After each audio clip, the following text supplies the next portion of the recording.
ओम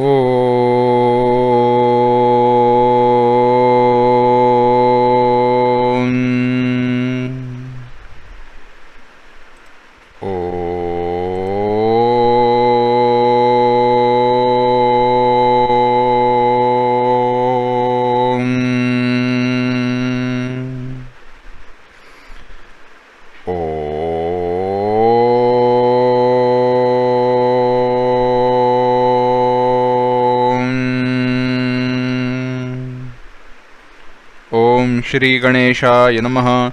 ओम श्री सरस्वत्यै नमः। ओम श्री गुरुभ्यो नमः। श्रुतिस्मृतिपुराणानाम् आलयं करुणालयं नमामि भगवत्पाद शङ्करं लोकशङ्करं शङ्करं शङ्कराचार्यं केशवं बादरायणं सूत्रभाष्यकृतौ वन्दे भगवन्तौ पुनः पुनः। ईश्वरो गुरुरात्मेति मूर्तिभेदविभागिने व्योमवद्व्याप्तदेहाय दक्षिणामूर्तये नमः। योऽन्तः प्रविश्य मम वाचमिमां प्रसुप्तां सञ्जीवयत्यखिलशक्तिधरस्वधाम्ना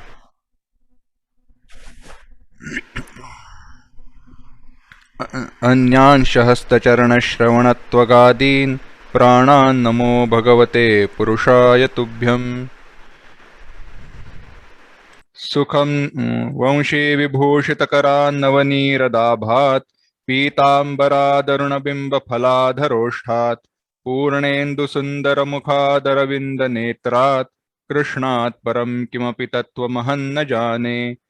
वसुदेवसुतं देवं कंसचाणूरमर्दनं देवकी परमानन्दं कृष्णं वन्दे जगद्गुरुम्। शुरू करते हैं। आज के चिंतन को शुरुआत करने से पहले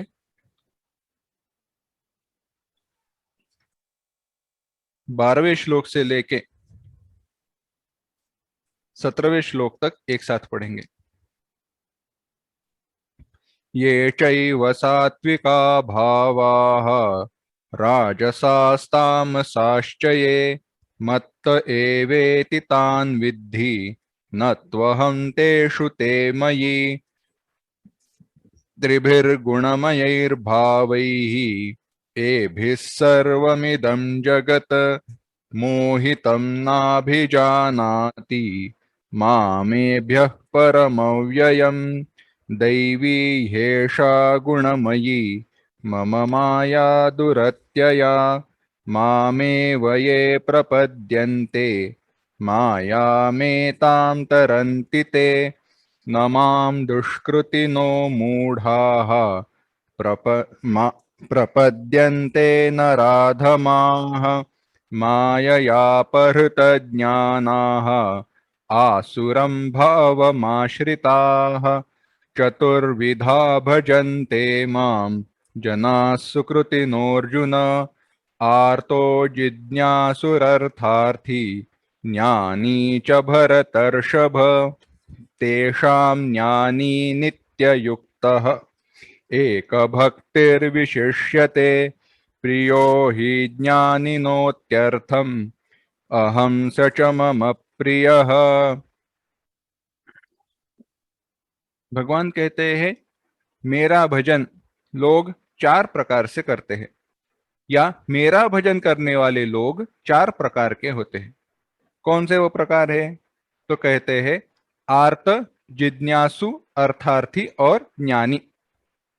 कुछ लोग आर्त भक्त है, जिज्ञासु भक्त है, अर्थार्थी है और ज्ञानी है। ऐसे जो 4 भक्त है उनमें ज्ञानी जो है वह श्रेष्ठ है। तेषां ज्ञानी नित्ययुक्तः एक भक्तिर्विशिष्यते, वह विशेष है। विशेष माने कैसे? उसमें कुछ खास बात है, ज्ञानी में कुछ खास बात है। अब ज्ञानी में क्या खास है? तो कहा वह मुझसे भिन्न नहीं है। ज्ञानी तो आत्मैव मे मतम, ज्ञानी तो मेरा आत्मा ही है, वह मुझसे भिन्न नहीं है। अब यह कहते हुए भगवान ने ऐसे कहा कि वह ज्ञानी मुझ अपने आप को भगवान से भिन्न नहीं देखता। वह अपने आप में भगवान में भेद नहीं करता। इस दृष्टि से हमने विचार किया था, वह उसकी दृष्टि कैसी है, किस प्रकार के भक्त होते हैं, उनके उदाहरण हमने देखे थे। आर्त भक्त क्या है? आर्त भक्त माने कोई संकट की प्राप्ति होने पर केवल भगवान का आश्रय लेने वाले। उसमें सामान्यतः उदाहरण दिया जाता है गज यानी कुवलयापीड़ नाम के हाथी का और द्रौपदी का। पर दोनों आर्त भक्त के उदाहरण सही मायने में नहीं है।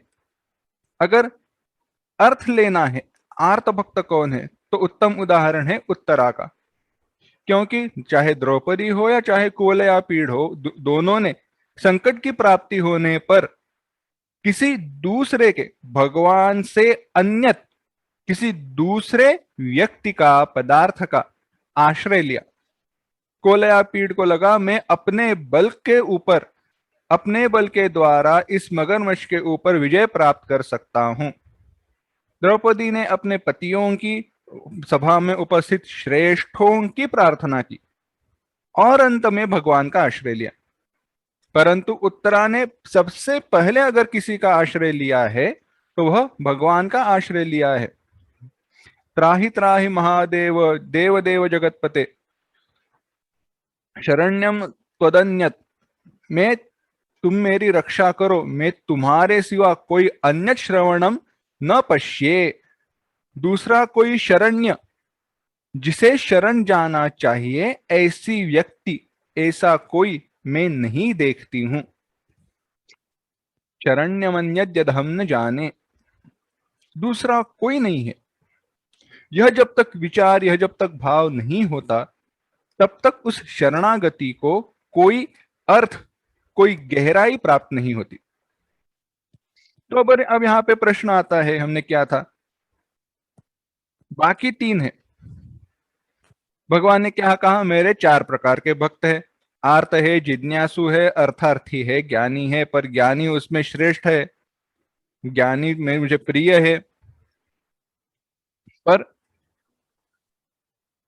यहाँ पे प्रियो ही ज्ञानिनोत्यर्थम कहा,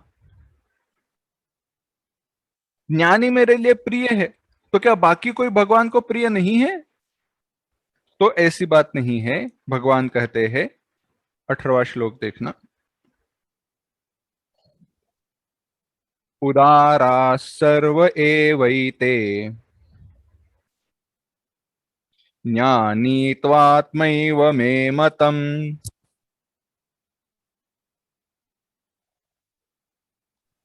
आस्थितः स हि युक्तात्मा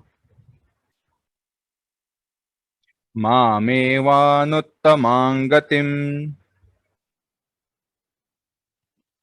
एक साथ, उदारा सर्व एवैते ज्ञानी त्वात्मैव मे मतम् आस्थितः स हि युक्तात्मा मामेवानुत्तमां गतिम्। कहते हैं सर्व एव एते, एते सर्व एव उदाराः। भगवान कहते एते सर्व एव, यह सारे, यह सारे माने यह जो चारों प्रकार के भक्त है, यह सारे उदाराः, यह सारे श्रेष्ठ है। श्रेष्ठ है माने मोक्ष भाग, मोक्ष प्राप्ति के अधिकारी है, उत्कृष्ट है। परंतु तू ज्ञानी में आत्मा एव, ज्ञानी तो मेरा आत्मा है, ज्ञानी तो मेरा स्वरूप है, मुझसे भिन्न है ही नहीं।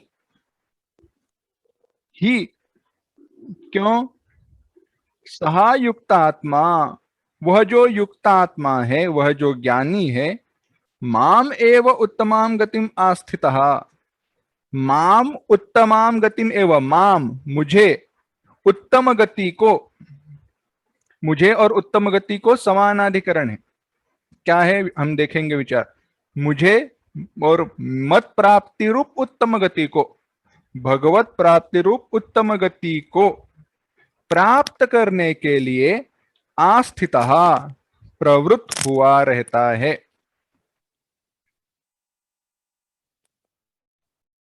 भगवान क्या कहते हैं? भगवान कहते हैं ये सारे आर्त, जिज्ञासु, अर्थार्थी, ज्ञानी, यह सारे जो भक्त है वह सारे उत्कृष्ट है, श्रेष्ठ है, पर उनमें ज्ञानी जो है वह विशेष है, उसमें कुछ खास बात है। क्या खास बात है? वह मेरा आत्मा है, वह मुझसे भिन्न नहीं है। ज्ञानी त्वात्मैव मे मतम। क्यों? क्योंकि वह मत प्राप्ति रूप, भगवत प्राप्ति रूप उत्कृष्ट गति को प्राप्त करने के लिए प्रवृत्त हुआ है। यहां पे एक विचार करना है। शुरुआत में हम एक देखते हैं कि यह चारों जो है ना, भगवान ने क्या कहा?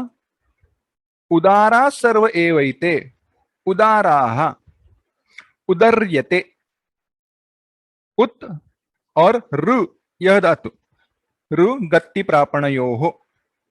रु का जो एक रूप है कर्मणि घय प्रत्यय करके, तो अर्यते, प्राप्यते, ऐसे होता है। उदर्यते, उत यानी ऊपर, ऊपर उठकर श्रेष्ठता को प्राप्त होना। उद्गच्छति, जो ऊपर ऊपर प्रगति की ओर बढ़ते हैं। ऐसे यह चारों लोग हैं। यह चारों लोग, चाहे वो आर्त हो, जिज्ञासु हो, अर्थार्थी हो, ज्ञानी हो, इन चारों को यहां पे भगवान श्रेष्ठ कहते हैं। क्यों? भगवान को यहां पे इन चारों को भगवान श्रेष्ठ कहते हैं क्योंकि यह मोक्ष के अधिकारी है। तो प्रश्न निर्माण होता है, अरे यह चारों मोक्ष के अधिकारी कैसे हो सकते हैं? है ना? मोक्ष का अधिकारी हमने कौन देखा है? जिसके पास विवेक है, वैराग्य है, समाधि, षटक संपत्ति, मुमुक्षुता है, ऐसा ही कोई मोक्ष का अधिकारी होता है? तो उस अर्थ में नहीं। देखो, इन ऐसे उदाहरण लीजिए, डॉक्टर बनना है या इंजीनियर बनना है।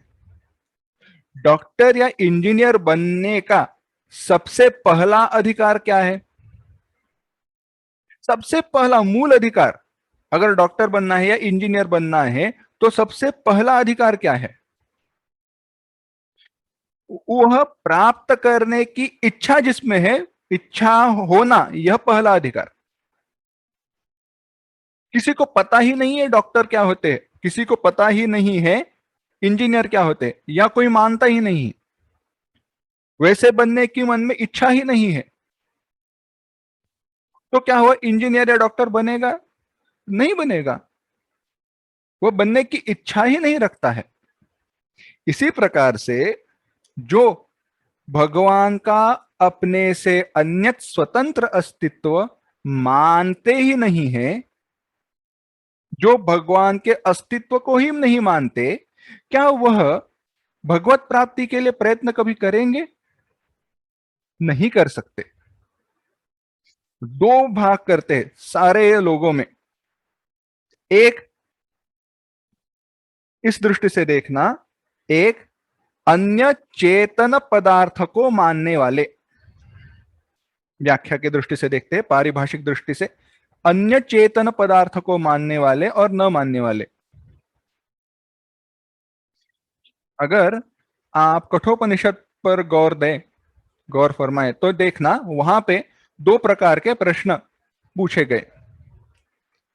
उसमें एक प्रश्न है कि यह शरीर के नष्ट होने पर, मृत्यु को प्राप्त होने पर ऐसा कुछ है क्या जो इस शरीर को छोड़कर चला जाता है, जो आगे जाता है, वापस आता है, ऐसा क्या है? और इसी प्रश्न को दूसरी बार दोहराते हुए, उसको थोड़ा सफाई से पूछते हुए, अच्छे शब्दों में पूछते हुए, नचिकेता भगवान यम जी को, यम भगवान को प्रश्न करते हैं, अन्यत्र धर्मात् अन्यत्रा धर्मात् अन्यत्रास्मात् कृतात् कृतात् अन्यत्र भूताच भव्याच। ऐसा कुछ है क्या जो अन्यत्र है, इस शरीर से भिन्न? ऐसा कोई चेतनवान कोई पुरुष है क्या? चेतन पदार्थ है क्या? अगर है तो वह क्या है?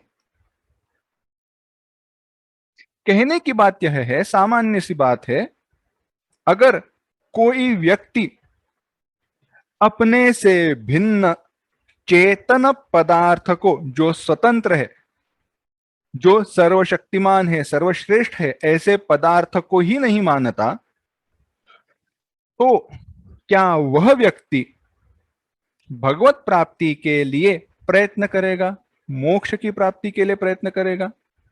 नहीं, क्योंकि उसके लिए मोक्ष की व्याख्या भिन्न हो गई ना। विषयों के प्राप्ति को ही वह मोक्ष समझ रहा है। और अगर ऐसी बात है तो जो, चाहे वो आर्त क्यों ना हो, व्यावहारिक सुख दुख के लिए भगवान को मानने वाले क्यों ना हो, भगवान को मानते हैं, इसमें ही भगवत प्राप्ति के लिए प्रयत्न करना आ गया, ऐसे समझो। क्योंकि कभी ना कभी वह आगे जाकर ऐसा विचार जरूर करेंगे कि अरे, मैंने सब कुछ किया पर भगवान से भगवान को नहीं मांगा। इस दृष्टि से विचार किया जाए तो केवल भगवान को मानना एक पहली शुरुआत है, ईश्वर को मानना पहली शुरुआत है। और यह शुरुआत इन चारों लोगों ने की है। कौन से यह चार लोग हैं? आर्त, जिज्ञासु, अर्थार्थी, ज्ञानी। इन चारों लोगों ने की है, इसीलिए यह सारे श्रेष्ठ है, यह चारों श्रेष्ठ है। इनमें से जो तीन है, आर्त, जिज्ञासु, अर्थार्थी, यह मेरे प्रिय है। क्यों? क्योंकि मेरे दृष्टि से मुझे देखकर वो कुछ ना कुछ करते हैं। परंतु कोई भी मुझे अप्रिय ना होते हुए भी ज्ञानी मुझे अत्यंत प्रिय है, वह उसकी विशेषता है। भगवान ऐसे कैसे हुआ? एक तो कहते हो आप पक्षपात नहीं करते हो, आप सबको समान देखते हो, देखते हो ना? हाँ, मैं सबको समान देखता हूं। आगे की बात, भगवान आप सबको समान फल देते हो, जिस प्रकार उनका कर्म है वैसा फल देते हो। हाँ, देते हैं। अगर सभी आपके लिए समान है तो ज्ञानी आपके लिए श्रेष्ठ या विशेष क्यों हुआ? भगवान आप बताओ कि ज्ञानी आपके लिए ऐसा विशेष हो कैसे सकता है कि जबकि आप सबको समान दृष्टि से देखते हो? तो भगवान कहते हैं मैं क्या करूं, जैसे लोगों की मुझ में प्रीति, जैसा लोगों का मुझ में भाव, वैसा मेरा भाव भी उनमें रहेगा। क्योंकि जितनी अपेक्षा लोग मुझसे करते हैं उतनी ही फल मैं उनको दे सकता हूं। कोई बड़ा अमीर व्यक्ति है, उसने कहा आप जो मुंह मांगा दाम मैं तुम्हें देने के लिए तैयार हूं। बड़ा अमीर है, कुबेर ही समझो चलो, सारा धन है, अनंत राशि, खत्म न होने वाली धन की राशि है। और उसने कहा आप जितना मांगो उतना मैं देने के लिए तैयार हूं। अब वहां पे एक व्यक्ति आया, उसने कहा मुझे कितने चाहिए?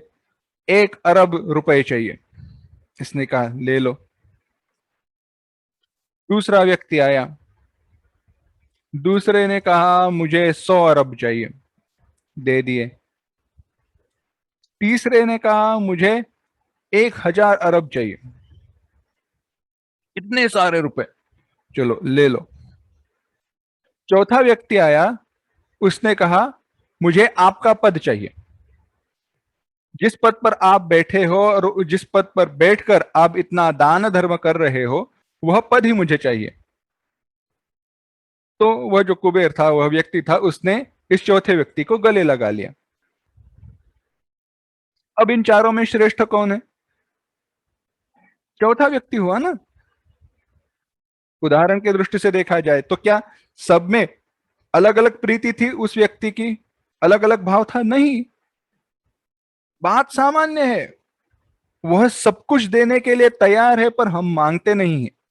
इसीलिए भगवान जो सब कुछ मांगता है, भगवान को ही मांगता है, तो वह अपने आप को ही दे देंगे ना। तो वह विशेष हुआ कि नहीं? उसने संपूर्ण प्रीति को मांगा है तो संपूर्ण प्रीति ही भगवान की मिलेगी। भक्त जो है ना, ज्ञानी भक्त, वह श्रेष्ठ क्यों है? हम भगवान से कुछ मांगते हैं, ज्ञानी भगवान को ही मांगता है। इसीलिए हमें भगवान की इतनी सी प्रीति मिलती है, इतना सा प्रेम मिलता है। पर भक्त को प्रेम रूप भगवान ही मिल जाते हैं। यह विचार है, यह भाव है। ज्ञानी तो आत्मैव मे मतम। और ऐसा जो ज्ञानी है, वह, उसकी विशेषता क्या है, यह दूसरे पंक्ति में भगवान बताते हैं। कहते हैं, वह मैं ज्ञानी तो मेरा स्वरूप ही है, मुझसे अन्य है ही नहीं। यह मेरा निश्चय है, यह मेरा पक्की बात है। क्यों? क्योंकि वह योगारूढ़ होने के लिए, युक्त आत्मा, हमने देखा था पिछले अध्याय में, योगारूढ़स्य तस्यैव शमः कारणमुच्यते, आरुरुक्षोर्मुनेर्योगम कर्म कारणमुच्यते, योगारूढ़स्य तस्यैव शमः कारणमुच्यते। तो यह जो युक्त आत्मा है, जो योग पर आरूढ़ होने की इच्छा रखता है, योगारूढ़ होने के लिए प्रवृत्त हुआ है, यह ज्ञानी ब्रह्मज्ञानी नहीं है। परोक्ष ज्ञान है, अपरोक्ष अभी तक हुआ नहीं है। तो योगारूढ़ होने के लिए वह क्या करता है? वह, मैं स्वयं भगवान वासुदेव हूं, दूसरा नहीं, ऐसा निधिध्यासन करने के लिए प्रवृत्त होता है। हमने यहां वहां पे देखा था, शम कारण उच्यते, जब शम कारण है तो उसमें क्या विचार देखा था, वह क्या करता है? वहां पे निधिध्यासन बताया था, एक ही ध्यान लगाना। योगी युंजीत सततम आत्मानम रहस्य स्थितम, रहस्य स्थितम आत्मानम, एकाकी। वहां पे भी क्या कहा था? यत चित्तात्मा, यहाँ पे कहा युक्तात्मा। ऐसा भगवत ध्यान करने वाला जो व्यक्ति है, ऐसा जो ज्ञानी है, वह वो मुझ परम प्राप्तव्य ब्रह्म को आने के लिए प्रवृत्त हुआ है। क्या हुआ? माम एव अनुत्तमाम गतिम, परम अनुत्तमाम गतिम गंतुम प्रवृत्तः इत्यर्थः।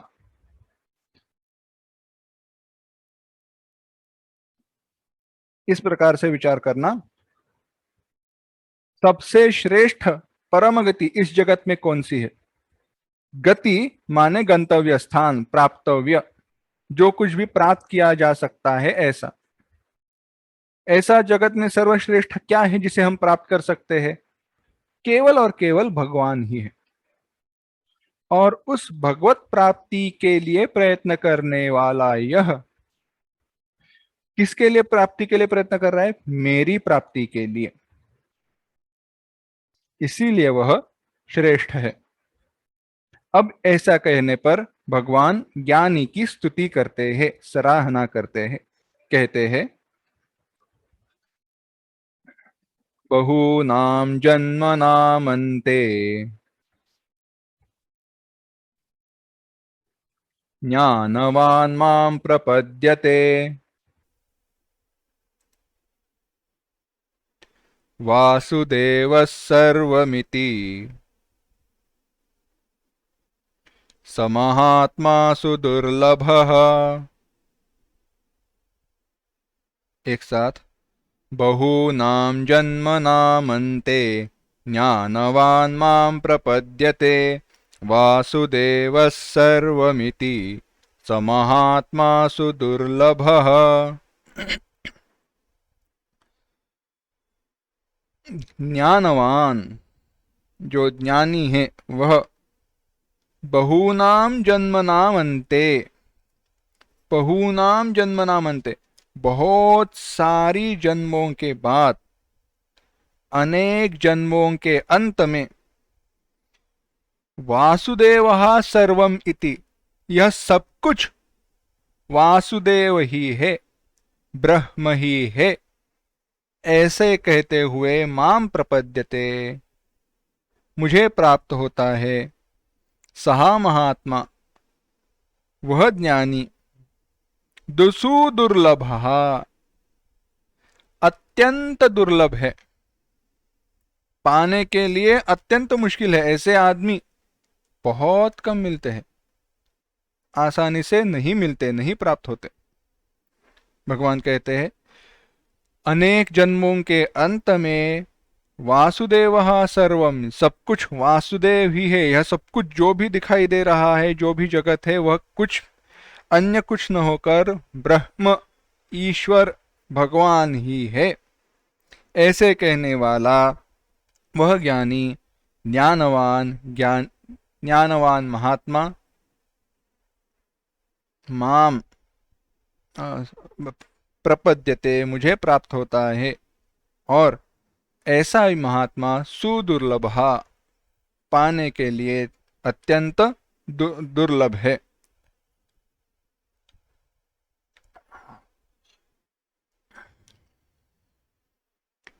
भगवान कहते हैं बड़ा सुंदर यहां पे अर्थ है, बहूनाम जन्मनाम अंते, अनेक जन्मों के बाद। अब बहुत सारे जन्म ऐसे क्यों कहा? बहुत सारे जन्म इसी के लिए कहा कि यह सारे जो जन्म हैं वह किसके लिए है? भगवान भाष्यकार आदि शंकराचार्य जी बड़ी सुंदर बात कहते हैं, ज्ञानार्थ संस्कारार्जनाश्रयाणाम, ज्ञानार्थ संस्कार, ज्ञान प्राप्ति के लिए जो संस्कार आवश्यक है,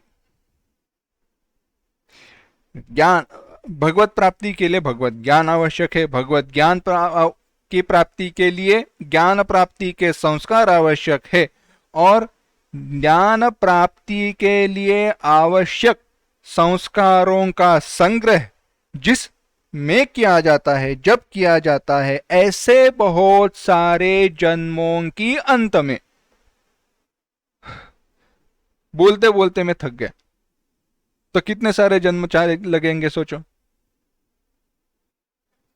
बहुनाम जन्मनाम अंते जब भगवान कहते हैं तो भगवान इस बात को कहना चाहते हैं कि भगवत ज्ञान प्राप्ति के लिए जो संस्कार आवश्यक है, उन संस्कारों की प्राप्ति के लिए जिन जिन जन्मों में कर्म किया गया, प्रयत्न किए गए, ऐसे सारे जन्मों के अंत में, इन सारे जन्मों के बाद वह सारे संस्कार दृढ़ हो जाने पर, परिपक्व हो जाने पर, उस ज्ञान को प्राप्त होने वाला, ज्ञान को प्राप्त हुआ व्यक्ति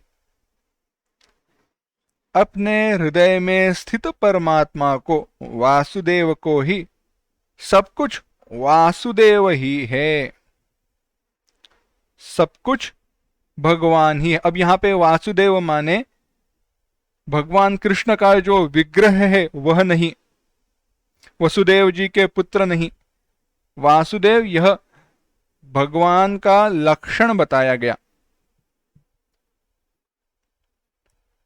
ऐसा यह जो एवं सर्वात्मानं माम प्रपद्यते, इस प्रकार से जो सबके आत्मरूप, सर्वात्म रूप मुझे प्राप्त होता है, मुझ भगवान को प्राप्त होता है, वह महात्मा बहुत दुर्लभ है, पाने के लिए मुश्किल है, देखने के लिए मुश्किल है। क्यों दुर्लभ माने क्या? न तत्समः अन्यः अस्ति अधिकः वा, उसके जैसा न कोई है या उससे श्रेष्ठ भी कोई नहीं है। पर ऐसा महात्मा दुर्लभ क्यों है? आसान सी बात है, भगवान ने क्या कहा था?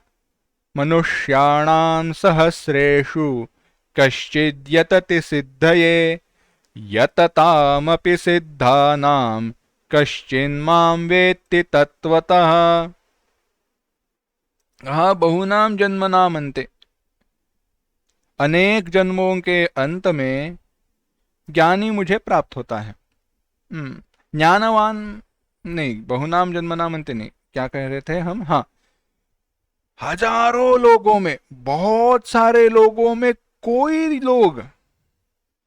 कोई थोड़े से लोग मेरी प्राप्ति के लिए प्रयत्न करते हैं। कश्चित यतति सिद्धे, कोई तो, और उन मेरी प्राप्ति का प्रयत्न करने वाले जो है उनमें भी यततामपि सिद्धानाम कश्चिन माम वेत्ति तत्वता, कोई एक ही मुझे जानता है, मुझे प्राप्त करता है। इसीलिए ऐसा महात्मा अत्यंत दुर्लभ है। अब ऐसे क्यों हुआ? अगर भगवान सब जगह पर है, भगवान सबके हृदय में स्थित है, तो आसानी से भगवान प्राप्त क्यों नहीं होते? जिसे प्राप्त होते हैं ऐसा दुर्लभ क्यों है व्यक्ति? तो कहते हैं, एक बड़ा सुंदर सुभाषित है, वचन है शास्त्र में, कहते हैं, मंत्रे तीर्थे द्विजे देवे दैवज्ञे भेषजे गुरौ यादृशी भावना यस्य सिद्धिर्भवति तादृशी। यादृशी भावना यस्य, जिसकी जैसी भावना है वैसे उसको उसका फल मिलता है। जैसी भावना वैसा फल। कहते हैं, मंत्रे, मंत्र में, तीर्थे, तीर्थ में, द्विजे, द्विज विप्र में, ब्राह्मण में, देवे, देव यानी भगवान में, इंद्रादि के जो देव रहते हैं उनमें, दैवज्ञे, दैवज्ञ में, भेषजे, वैद्य में, वैद्य माने डॉक्टर, गुरु, गुरु में, यादृशी भावना यस्य, जिसकी जिस प्रकार की भावना रहती है, सिद्धिर्भवति तादृशी, उसकी उस प्रकार से सिद्धि होती है, उसे उस प्रकार से सिद्धि की प्राप्ति होती है। पिछले श्लोक में बताया था, उसी का यह विस्तार है। अगर मुझे कोई व्यावहारिक वस्तु की ही अगर इच्छा है, व्यावहारिक फल की ही इच्छा है, तो वैसा ही फल मिलेगा ना। कुबेर के पास जाकर अगर हम 10 करोड़ रुपए मांगे, 10,000 करोड़ मांगे समझो, तो उतना ही धन मिलेगा। कुबेर का पद तो नहीं मिलने वाला ना, जितना मांगा है उतना ही मिलेगा। इसीलिए ऐसे सारे संस्कार, विषयों के संस्कार धुलकर, दूर हो जाकर भगवत प्राप्ति के संस्कारों की इच्छा होने के लिए बहुत वक्त लगता है, और ऐसा महात्मा बहुत दुर्लभ है।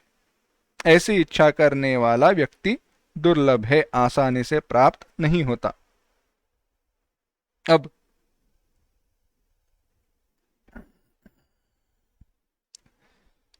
यहां पे भगवान अभी आगे कहते हैं, 20वां श्लोक देखना, कामैस्तैस्तैर्हृतज्ञानाः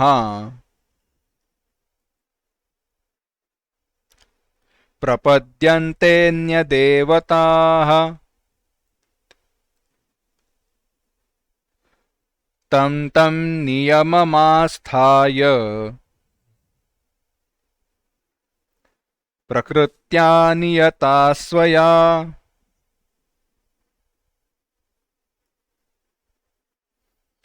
एक साथ, कामैस्तैस्तैर्हृतज्ञानाः प्रपद्यन्तेऽन्यदेवताः तं तं नियममास्थाय प्रकृत्या नियता स्वया।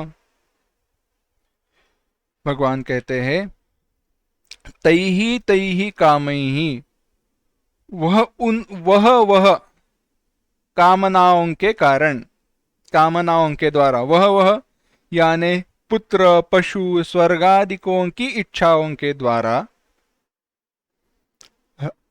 हृतज्ञानाः, जिनका विवेक हर लिया गया है, छीन लिया गया है, चुरा लिया गया है, हृतज्ञान, ज्ञान माने यहाँ पे विवेक, जिनके विवेक का हरण किया गया है, चुरा लिया गया है।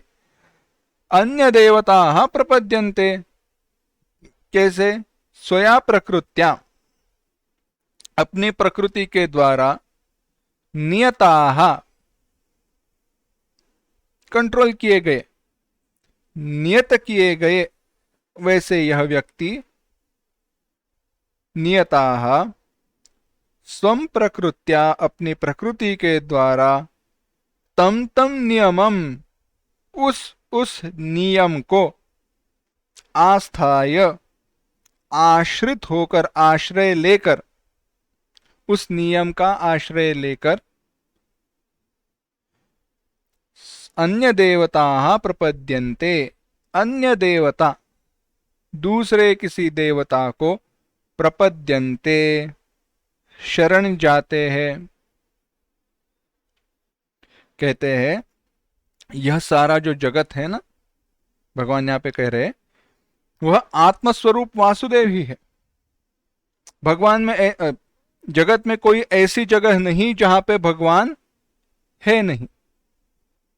अगर जगत में ऐसी कोई जगह है नहीं जहां पे भगवान है नहीं, तो इस प्रकार को न समझने के कौन से कारण हैं? जहां देखो वहां पे अगर भगवान ही है, जहां जाऊं वहां पे भी भगवान ही है, तो मैं भगवान का ज्ञान प्राप्त नहीं कर पा रहा हूं, क्यों? उसका उत्तर देते हैं भगवान ही यहाँ पे, कहते हैं इच्छा, बस अन्य इच्छा है ना इन लोगों को। 9वें अध्याय में इसका बड़ा विस्तार करेंगे, इन पर आलोचना भगवान करेंगे जरूर। पर यहां पे भी एक बार वह बताते हैं, क्या कहते हैं?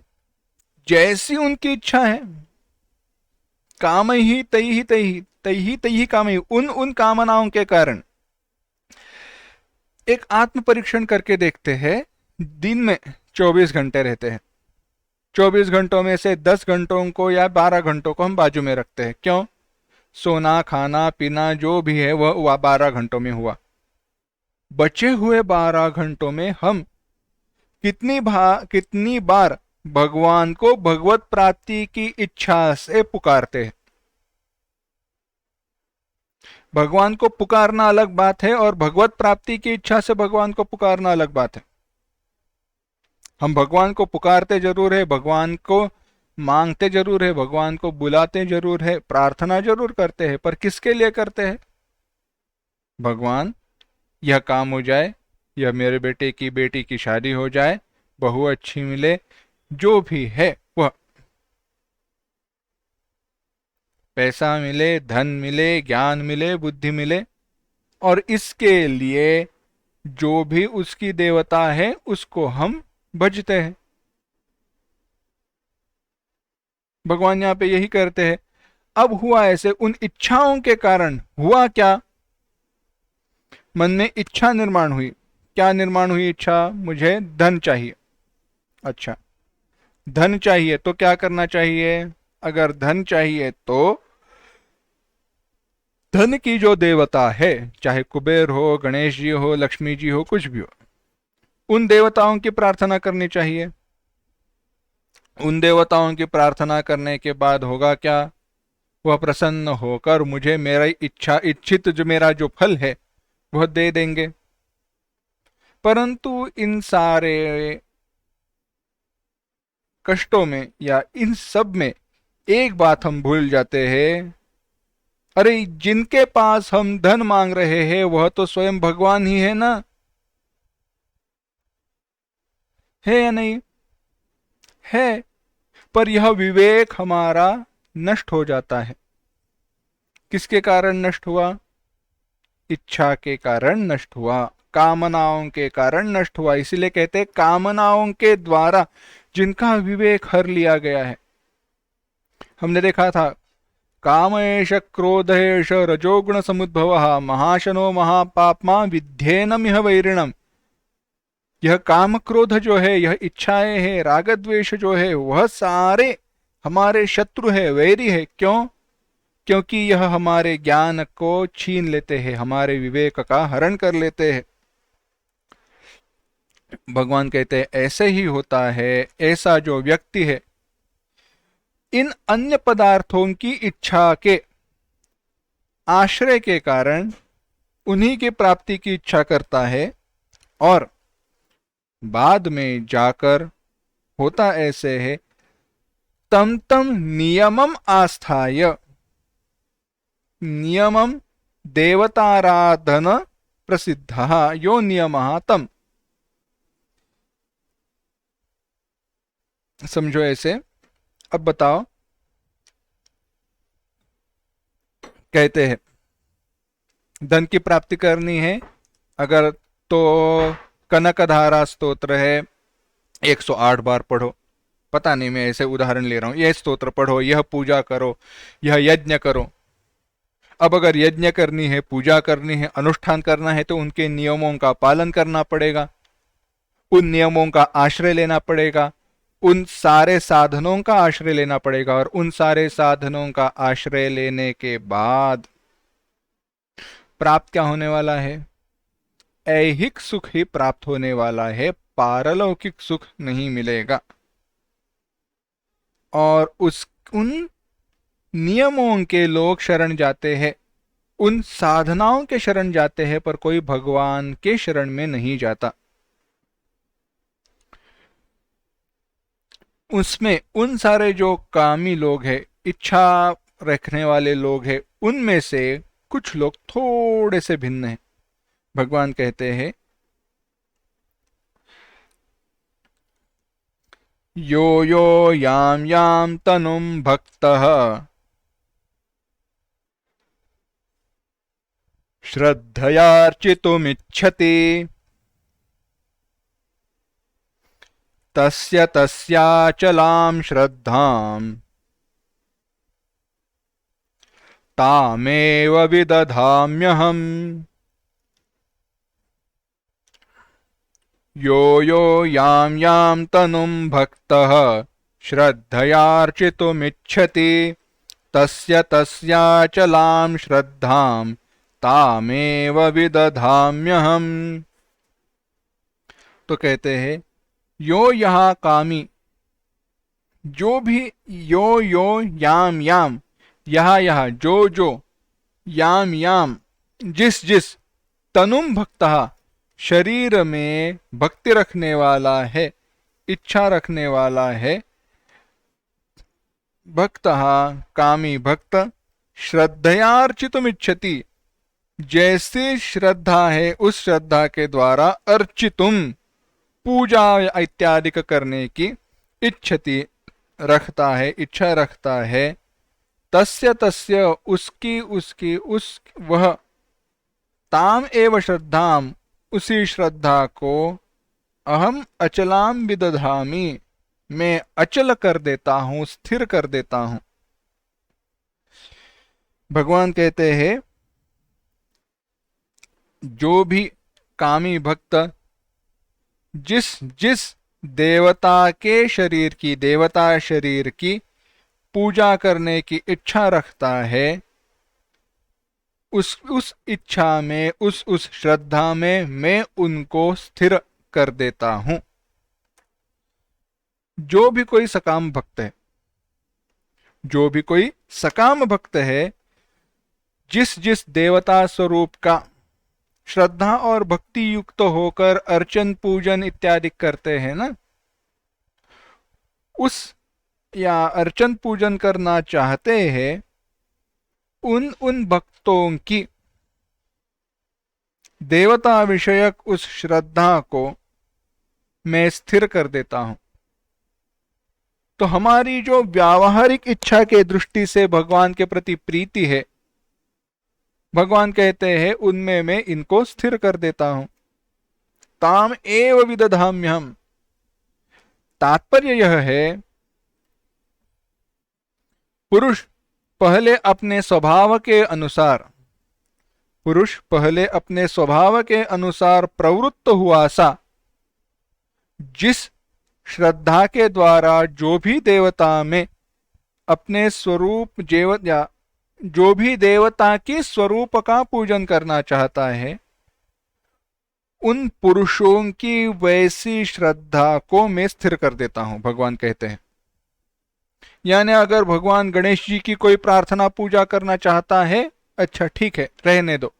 उस विग्रह में उनकी इच्छा है ना, उस तनु में उनकी इच्छा है ना, भक्ति है ना, श्रद्धा है ना, उस श्रद्धा को मैं दृढ़ कर दूंगा। ऐसे नहीं कहूंगा वहां पे नहीं जाना, मेरे पास ही आना है। भगवान कहते हैं उनकी वह जो भी श्रद्धा है, जो भी कामी है, उनकी जो भी श्रद्धा है, उसमें उन श्रद्धाओं में मैं उनको स्थिर कर देता हूं, उनकी इच्छा को, श्रद्धा को दृढ़ करता हूं, बढ़ाता हूं।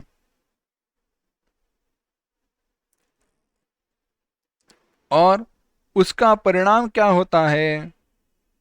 22वां श्लोक, सतया श्रद्धया युक्तः तस्याराधनमीहते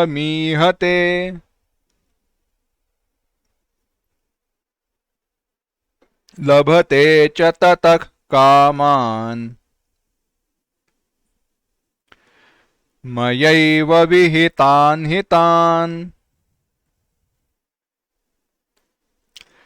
एक साथ, सतया श्रद्धया युक्तः तस्याराधनमीहते लभते च ततः कामान् मयैव विहितान् हितान्। सह, वह देवता पूजक, तया श्रद्धया युक्तः, उस श्रद्धा से युक्त हुआ सा, तस्याह, उस देवता का, राधनम, आराधनम, ईहते, चेष्टा करता है, आराधना करता है, आया आराधना करने की इच्छा करता है। च, और, ततः, ततः, उस देवता के द्वारा, उस देवता से, मया एव ही, मेरे द्वारा विहित ही, विहितान, जो निर्मित किए गए हैं, उन कामान, उन इच्छाओं को प्राप्त होता है, प्राप्त कर लेता है। भगवान कहते हैं मेरे द्वारा स्थिर की गई उस श्रद्धा में युक्त हुआ वह।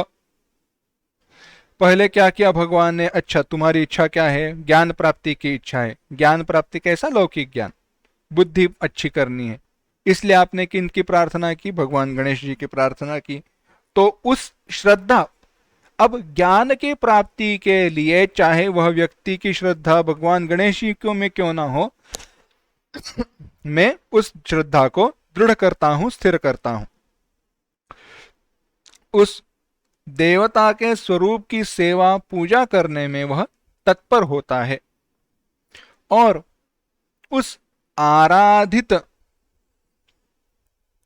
देव विग्रह से, जो भी देव विग्रह है, वह मूर्ति है जिसकी आराधना की जा रही है,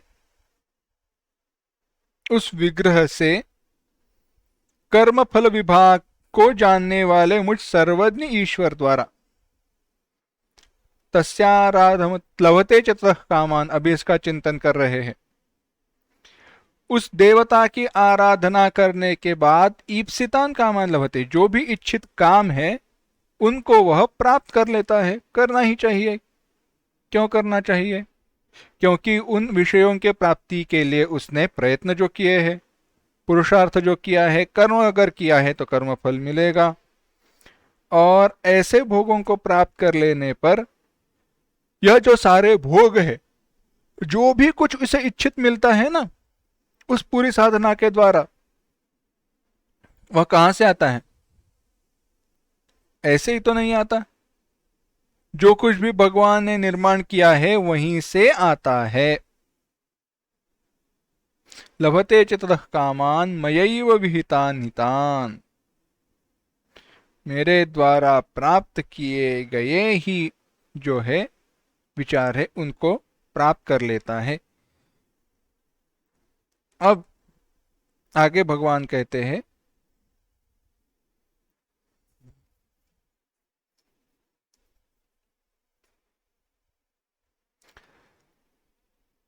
क्योंकि कैसे है, यह सारे जो कामी अविवेकी पुरुष जो साधन विनाशशील है, नष्ट होने वाले हैं, उनकी इच्छा करते हैं, इसलिए अंतवत्तु फलम तेषाम् तद्भवत्यल्पमेधसाम् देवान् देवयजो यान्ति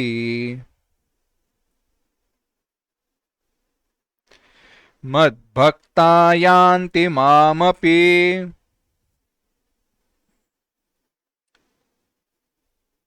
एक साथ, अंतवत्तु फलम तेषाम् तद्भवत्यल्पमेधसाम् देवान् देवयजो यान्ति मद्भक्ता यान्ति मामपि।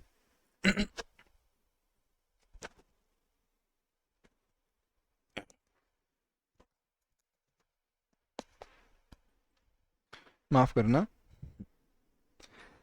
भगवान कहते हैं अंतवत्तु, परंतु तू अंतवत, अंतवत अंतवान, जिसका अंत होता है, ऐसा फलम फल, तेषाम अल्पमेधसाम, तेषाम अल्पमेधसाम, वह जो मंद, मंद माने जो अविवेकी है, अल्प बुद्धि वाले हैं,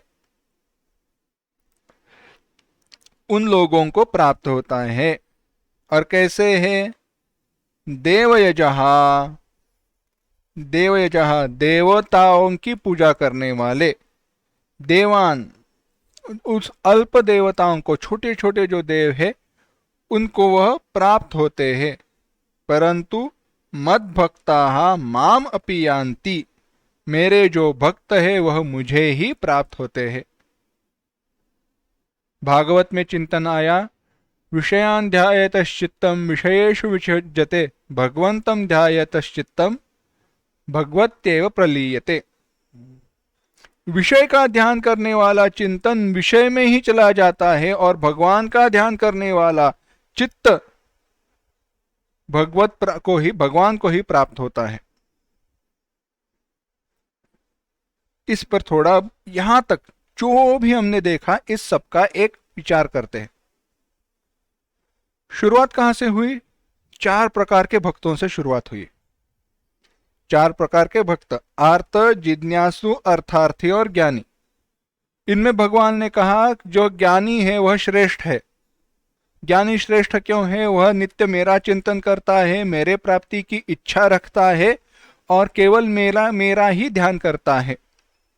सब जगह पर, सारे जगत में वह केवल मेरा ही दर्शन करता है। वासुदेव सर्वमिति, ये जो कुछ भी है वह भगवान ही है। बाकी सारे श्रेष्ठ है पर ज्ञानी जैसे नहीं है। ऐसे विचार करते हुए बाकी लोगों की क्या अवस्था है, क्या भेद है, यह बताते हुए भगवान ने कहा वास्तव में बात ऐसी है, जगत में जो कुछ भी है वह मैं ही हूं।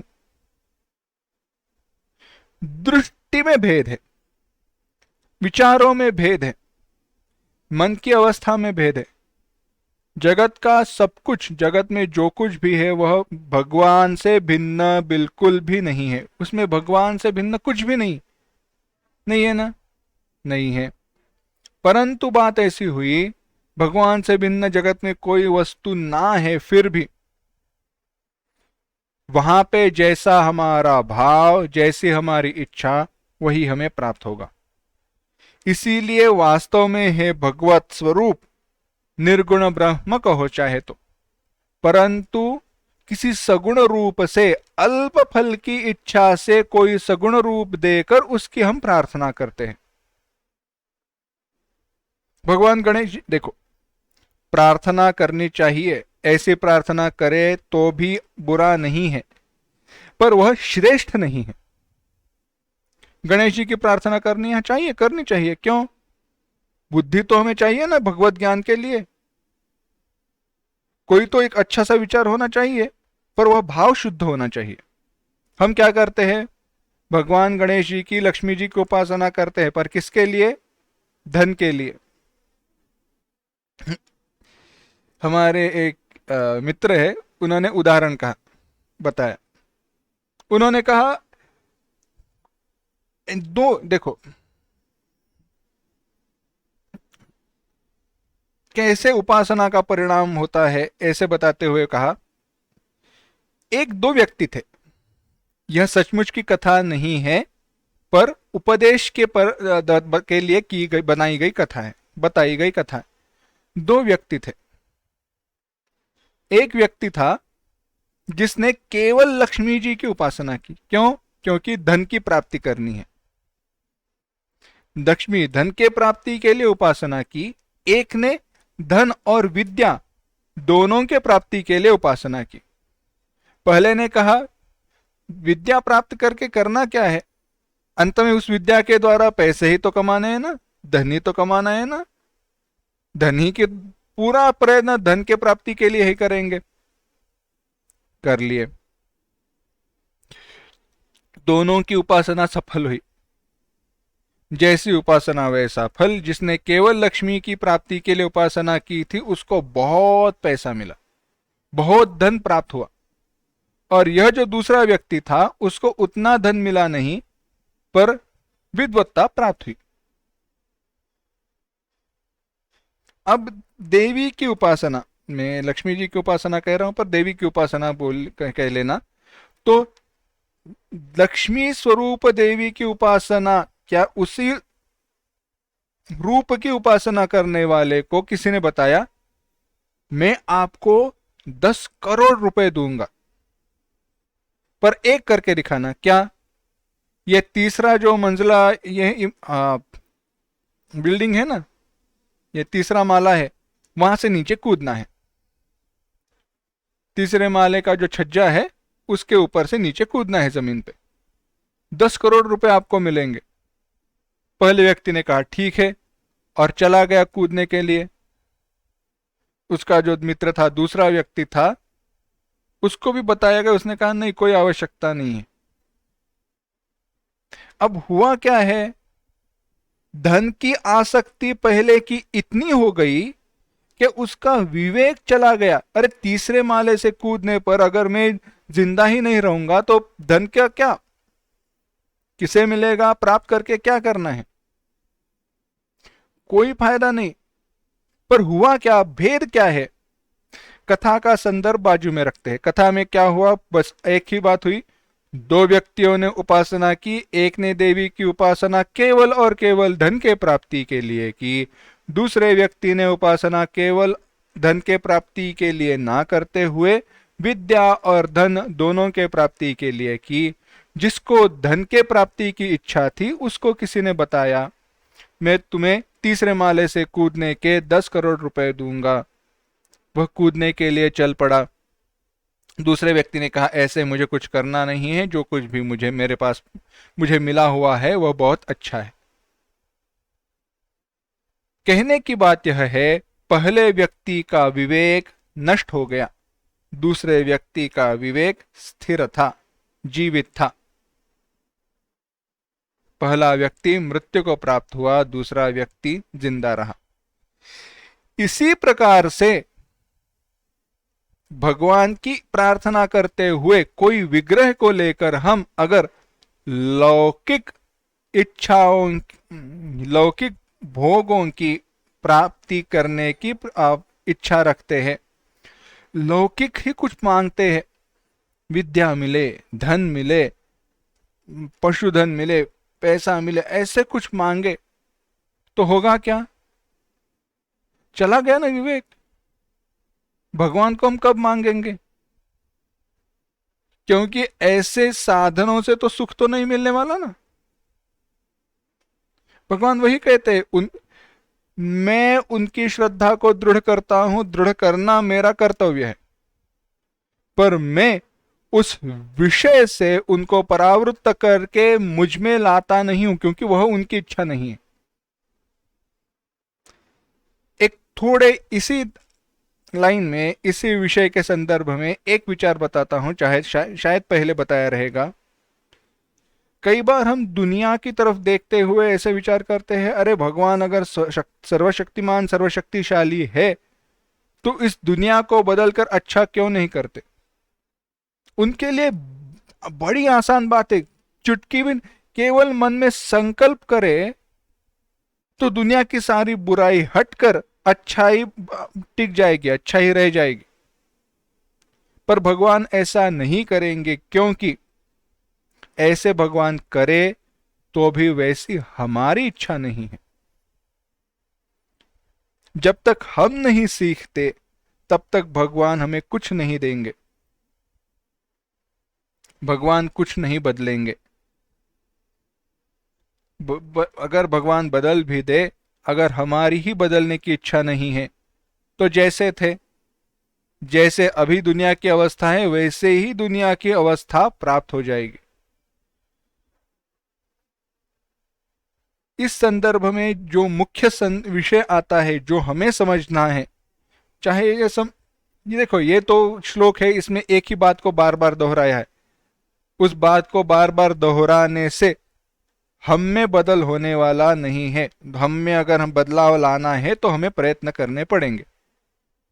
तो उपदेश का तात्पर्य क्या है? तात्पर्य बस इतना ही है, इस सृष्टि की उत्पत्ति में, सृष्टि की रचना में भगवान ने अगर सबसे अच्छी बात कोई की है तो भगवान ने हमें पुरुषार्थ का स्वातंत्र्य दे दिया है। हम जैसा चाहते हैं, हमारी जैसी इच्छा होती है, वैसे कर्म करने का सामर्थ्य हमें भगवान ने दिया है। वैसे कर्म करने का सामर्थ्य भगवान ने हमें दिया है, वह है पुरुषार्थ का सामर्थ्य। समझ रहे हो बात? बड़ी सुंदर बात है। भगवान ने ऐसे नहीं कहा कि मैं जैसे कहता हूं वैसे ही तुम्हारा सब वर्तन रहेगा, वैसे ही तुम अपना जीवन व्यतीत करोगे ना। भगवान ने कहा आइडियल, सबसे अच्छी बात कैसी है, अगर जीना है तो सबसे अच्छा कैसे जिया जाए, इन नियमों का पालन करो तो अच्छा होगा। पर ऐसा कोई कंपल्शन नहीं रखा। स्वयं जानो, स्वयं सीखो, स्वयं समझो, फायदा तुम्हारा है। इसीलिए यहां पे भगवान उपदेश देते हुए क्या नहीं करना चाहिए वह बताते हैं, तो क्या करना चाहिए वह आसानी से समझ में आएगा। व्यावहारिक सुखों की प्राप्ति के लिए प्रयत्न करना चाहिए, बात सही है। व्यावहारिक दुख को दूर करने के लिए प्रयत्न करना चाहिए, बात सही है। परंतु वह प्रयत्न करते हुए भगवान के स्वरूप को भूलना गलत है। कह हनुमंत विपत्ति बड़ी होई, जब सिय राम स्मरण न होई। कोई शब्द थोड़े भिन्न है, पर इसका अर्थ है सबसे बड़ी विपत्ति, सबसे बड़ा संकट अगर कौन सा है तो भगवान के चरणों का स्मरण जिस क्षण नहीं होता है वही सबसे बड़ा संकट है।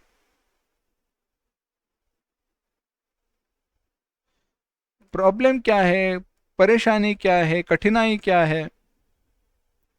भगवान के साथ होते हुए भी हम भगवान को नहीं मांगते हैं।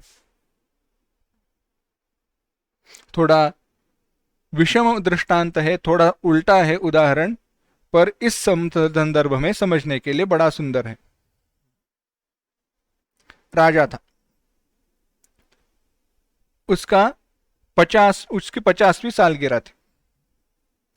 अब 50वीं सालगिरह है तो क्या करे? उसने सोचा चलो हमारा जो जेल है, कारावास है, कारागृह है, वहां जाकर देखते हैं। देखा, बहुत सारे कैदी थे, सबको पकड़कर जो रखा था। उसके मन में विचार आया चलो कुछ तो अलग से करते हैं। तो उसने प्रधान जी से कहा, प्रधान जी जेलर को बुलाओ और उनको कह देना मैं जो भी जो भी उन कैदियों की जो भी इच्छा है उस इच्छा को मैं पूर्ण कर दूंगा। जो भी उनकी इच्छा है ना, वो कारागृह में जो भी कोई है उनकी इच्छा को मैं पूर्ण करने के लिए तैयार हूं।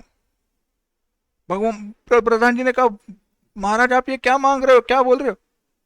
प्रधान जी, मुझे पता है तुम क्या कहना चाहते हो, पर मेरी बात सुनो, जेलर से जाकर यह बात कह दो। जेलर को बताया गया, स्पीकर पे अनाउंसमेंट हुई, कैदियों को सबको सामने मैदान में बुलाया गया है। सारे लोग आ गए। राजा जी आकर खड़े हो गए।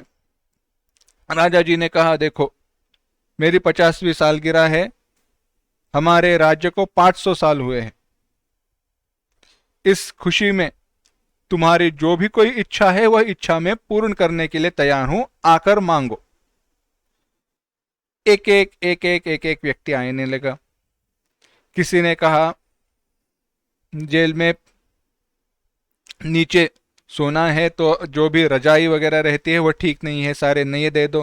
राजा ने कहा, मिल जाएंगे। प्रधान जी को बताया, प्रधान जी ने ऑर्डर प्लेस कर दी। किसी ने कहा, खिड़कियां जो है वो बहुत छोटी है, थोड़े बड़े कर, उनको बड़ा कर दो। ठीक है, सैंक्शन कर दिया। खाना थोड़ा अच्छा हो जाए, ठीक है, खाना बदल दिया। मैदान में खेलने के लिए जो वस्तुएं वह पुरानी हो गई है, टूट गई है, बदल दो उनको, बदल देंगे, बदल दिया गया। करते करते करते करते सारे कैदी आए, मांगकर चले गए। एक व्यक्ति जैसे था वैसे ही बैठा रहा। राजा मन ही मन हंसा और प्रधान जी से कहा, अब देखना। राजा ने कहा, अरे बैठे क्यों हो, आओ। व्यक्ति आया। व्यक्ति से राजा जी ने पूछा, मांगो, कुछ मांगना है, जो कुछ भी मांगना है तुम्हारी इच्छा मांगो तो सही। व्यक्ति ने कहा, मुझे नहीं लगता जो मुझे चाहिए वह आप दे सकते हो। राजा ने कहा, मैं राजा हूं, ये सारा राज्य मेरा है, तुम जो चाहो वह मैं देने के लिए तैयार हूं, बस राज्य नहीं दे सकता, वह छोड़कर जो भी तुम्हें चाहिए वह मैं देने के लिए तैयार हूं। तो उस व्यक्ति ने कहा, अगर आपको कुछ देना ही है तो बस इतना करो, मुझे इस जेल से, उस कारागृह से, कारावास से मुक्त कर दो। इतने सारे लोग आकर चले गए, पर किसी ने भी मुक्त होने की इच्छा प्रकट नहीं की। मेरा दृष्टांत यहां पे समाप्त हुआ, कथा समाप्त हुई। इतने सारे जो कैदी थे, इतने सारे जो कारागृह में लोग थे, कारावास भुगत रहे थे, उनमें से केवल एक व्यक्ति ने इच्छा की, क्या? मुझे कारावास से मुक्त कर दो। क्या राजा जी बदले? नहीं। राजा जी का सामर्थ्य बदला? नहीं। सबको कारावास से मुक्त करने का सामर्थ्य राजा जी के पास था, परंतु हुआ ऐसे, हर व्यक्ति ने राजा जी को भिन्न भिन्न रूप में देखा। किसी ने जो मेरे यानी रजाइयों को अच्छा दे सके, अच्छे रजाइयां दे सके, इस रूप में देखा। किसी ने जो खाने की व्यवस्था अच्छे कर सकते हैं, इस रूप में देखा। किसने खेल के जो साधन है उन संसाधनों को नया लाकर दे सके, इस रूप में देखा।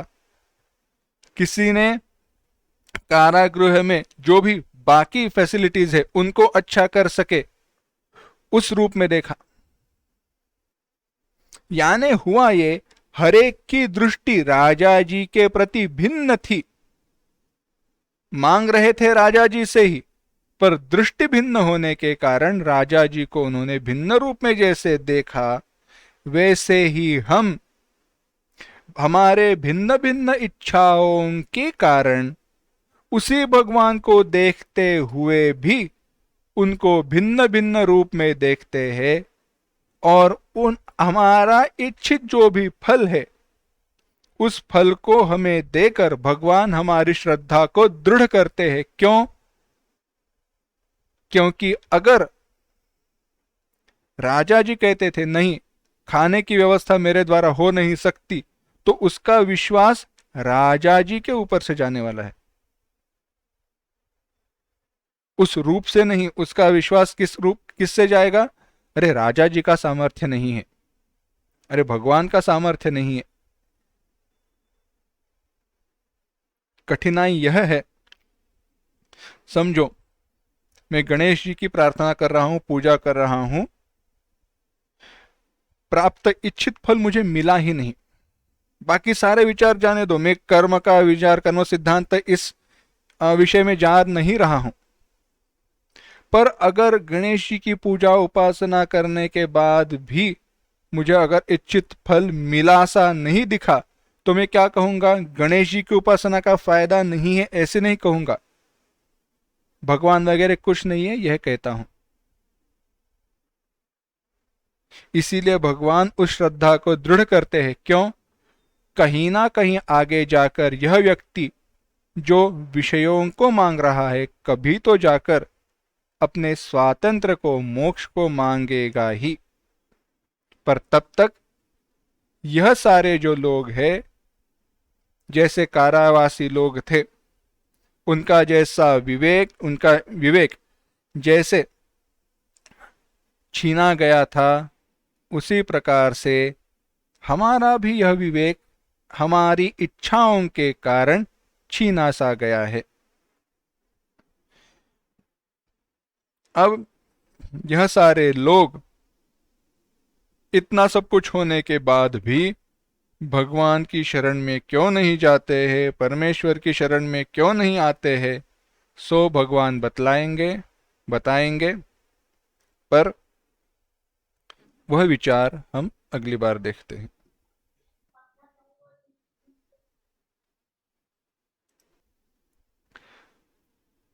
ओम असतो मा सद्गमय, तमसो मा ज्योतिर्गमय, मृत्योर्मा अमृतंगमय। ओम शांति शांति शांति। हरि ओम। श्री गुरुभ्यो नमः। हरि ओम। बहुत नमो बहुत नमः। धन्यवाद। नमो नमः। बहुत बहुत धन्यवाद सभी साथियों का भी बहुत बहुत धन्यवाद। नमो। आज हम लोगों को गुरु जी का धन्यवाद आशीर्वाद गुरुजी। मिला है। धन्यवाद गुरुजी, बहुत बहुत प्रणाम। प्रणाम। ठीक है, धन्यवाद।